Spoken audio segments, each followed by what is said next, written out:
他只是往女孩的手上倒了一杯海水，女孩的手竟然就开始脱皮变异。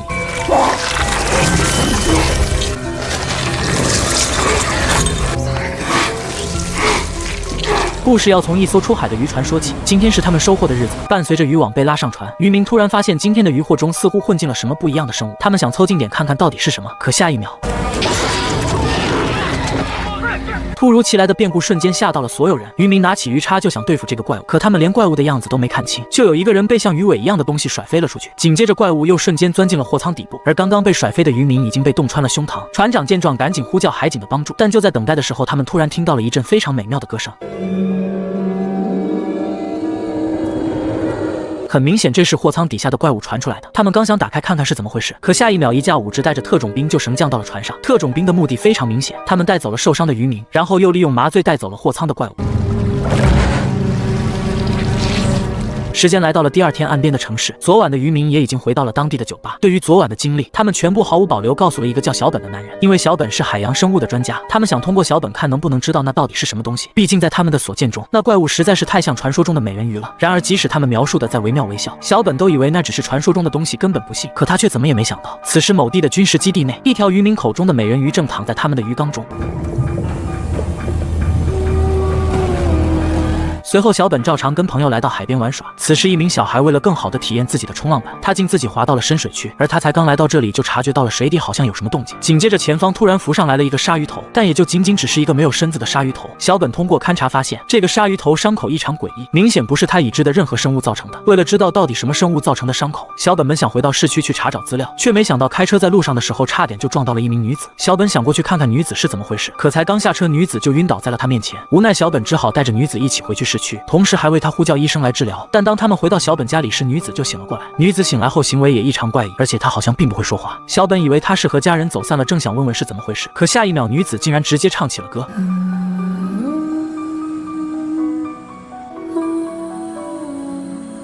也就在小本听得入迷的时候，突如其来的敲门声突然打断了他们，显然是小本叫过来的医生。但当小本去请医生进门后，却发现女子竟然已经悄无声息消失了。接着又来到了第二天，昨晚的女子在一处船舱内醒了过来，而当她看到地上路过的老鼠时，她不但不害怕，反而直接将它给吃了。接着她又偷了渔民的衣服来到了城镇，从她的行为中不难看出她对城市的一切都是陌生的。甚至诡异的是，当一名老妇人看到她后，居然露出了惊恐的表情。更巧合的是，小本这时也路过看到了这一幕，可当他来到老妇人面前时，女子早已消失不见。而当他问老妇人有没有看到她时，老妇人竟好像很害怕的说什么都没有看见。此时的女子也已经来到了码头，她一路跟着气味就来到了一艘船前，接着就在一张渔网上闻到了熟悉的气息，并且当她的手触碰到渔网的时候，脑海中赫然出现了一个画面，深海中两条美人鱼好像在捕食。可随着他们一路追赶鱼群前进时，一条美人鱼却意外落进了人类的渔网。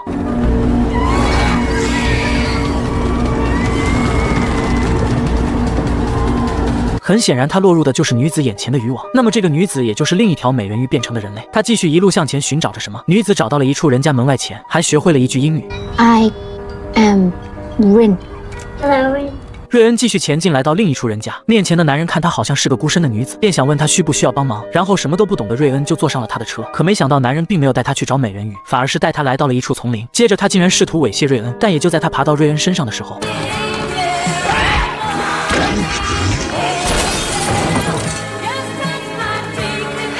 受惊的瑞恩只能继续向前寻找。接着他根据身上衣服的标记就来到了一处海狮训练基地。可当他来到这里的时候，面前被驯服的海狮突然变得暴躁了起来。很明显，这一切都是因为瑞恩的出现。恰巧的是，这个基地正是小本所开的。他看到瑞恩又出现，于是又上前安抚他。可能是因为之前有过接触，瑞恩也信任了小本。但当小本看到瑞恩的手臂时，赫然就看到他好像得了什么皮肤病一样。这时候，小本的女友苏珊也来到了这里。看到瑞恩这样，他们又准备为他呼叫医生。可一直到了晚上，医生都没有出现。此时，瑞恩好像身体状况愈发恶劣，终于他没忍住就爬出了房子，然后直奔大海而去。而当他来到海底后，又好像变得非常痛苦一样。紧接着开始长出獠牙，手掌脱皮长出鳞片。后背皮肤破裂，快速长出背鳍，就连双脚也开始迅速融合变成了尾鳍。这时听到动静赶来的小本也从监控上看到了这一切，一看到这诡异的一幕，小本也是没有犹豫就直接冲进了海里。可他却没想到才刚下来就看到了美人鱼，甚至这美人鱼还毫不犹豫就对他发起了攻击。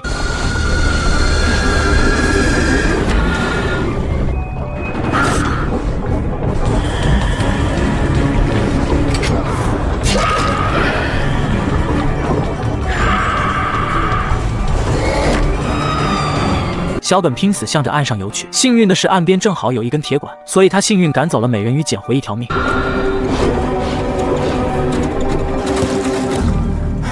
知道了问题的严重性，小本赶紧连夜来找到了老妇人海伦，因为海伦是镇上唯一坚持研究美人鱼的专家。小本前来就是想问问他是不是美人鱼真的存在，毕竟刚刚他看见的东西和美人鱼实在太像了。看到小本既然已经亲眼所见，海伦也直接交给了他一本书，并说这上面记录着小本家族和美人鱼的历史。然后当小本回到车上打开书本的时候，赫然就看到上面竟是人类大量捕杀美人鱼的画面，场面极其惨烈，就仿佛是人类对美人鱼实施了种族灭绝一样。看完这一切后，第二天小本又来找到了那伙说看到美人鱼的渔民，因为他想跟着他们一起出海，看能不能再遇到美人鱼。然后果不其然，就在他们来到深海区后，雷达上就显示一条鱼一样的生物就在船底下，以为是美人鱼出现了。船长本想用橡皮枪给他致命一击，可这时小本突然想到了美人鱼的种族灭绝，于是他在关键的时候推开了船长的枪。What the hell?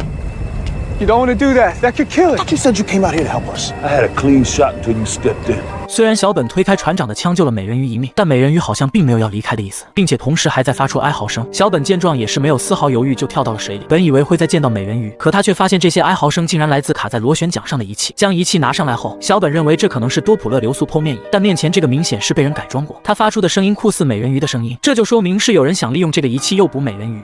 Try to figure out what this thing really is. 在第二天一早的小镇上，瑞恩又化身成人来到了这里，因为没有衣服，瑞恩本想继续零元购，却没想到遭到了主人的阻拦，于是受惊的瑞恩直接拿起了旁边的铁棍。随后瑞恩又来到了海伦的店里，因为在上次路过他的店门口时，他看到了海报上的美人鱼，于是他以为在这里能找到同类，就又回来了。海伦看到他又再次回来，想上去打招呼，可瑞恩却直接拿起旁边的美人鱼摆件开始比划。只见他将摆件掰成两半后，就表示自己想找另一半，但他却不知道，此时另一条美人鱼正在鱼缸里受尽了折磨。海伦还在试图了解瑞恩，瑞恩因为不会说话，他只能通过物品来比划。好在美人鱼智力都比较高，所以在一通比划中，海伦也了解到，原来瑞恩是想找他的姐妹，但也就了解到这里，瑞恩好像已经饿了，到处找吃的，因为人类的食物并不适合他，所以海伦只能将他安顿在店内，然后独自出门去给他买海鲜。可没想到的是，此时出海回来的小本已经将美人鱼的事告诉了女友苏珊，并给他看了监控上拍到的瑞恩。看到这一切的苏珊也非常震惊，但现在他们对美人鱼没有一丝了解，如果想要知道更多，唯一的方法就是去找专门研究这方面的海伦。If we're gonna go after it, try to track it down. We need to be careful. You're right.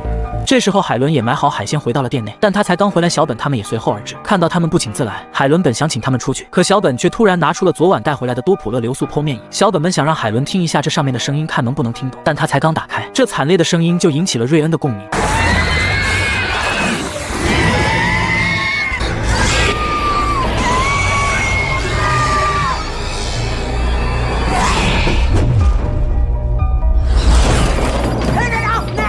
瑞恩冲下楼就抢过了仪器，他以为自己的姐妹就在这东西里面，但也就在他试图拆开的时候，仪器里面流出的液体瞬间就侵蚀了他的手臂。不过幸运的是，液体并不多。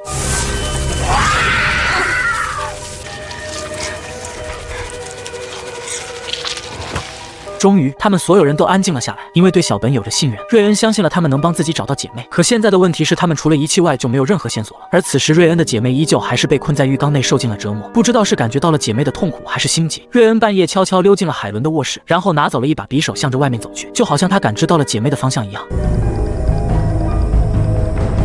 这时的小本为了能更好帮瑞恩找到姐妹，他又来找到了船长的儿子桑德，因为军方带走的那个渔民是桑德最好的朋友，所以桑德一直都想将朋友找回来，这也就让他们的目标达到了一致。再加上自己需要照顾瑞恩，根本腾不出手，因此小本认为桑德是前往调查的最好人选。Okay. 就这样，时间又过去了一天。这时候，瑞恩又回到了海伦家，并交还了匕首。但对于昨晚去了哪里、干了什么，他却只字不提。随后，小本也来到了这里，但无论是谁问他昨晚去干嘛了，瑞恩都依旧没有任何开口的意思。可也就在这时，小本突然收到了一条信息，是桑德发来的。原来就在今天一早，桑德突然收到一条短信，上面的内容说他是桑德的朋友克里斯，并在后面留有 SOS 的字样。桑德一看便知道可能是克里斯偷的手机发的，于是他便和朋友在网上找到了这个号码的主人是一名护士。然后为了知道更多，他又去跟踪了护士。接着他们就跟到了一处军事基地前，但线索也是到这里就断了。因为他们根本没有办法进入基地内。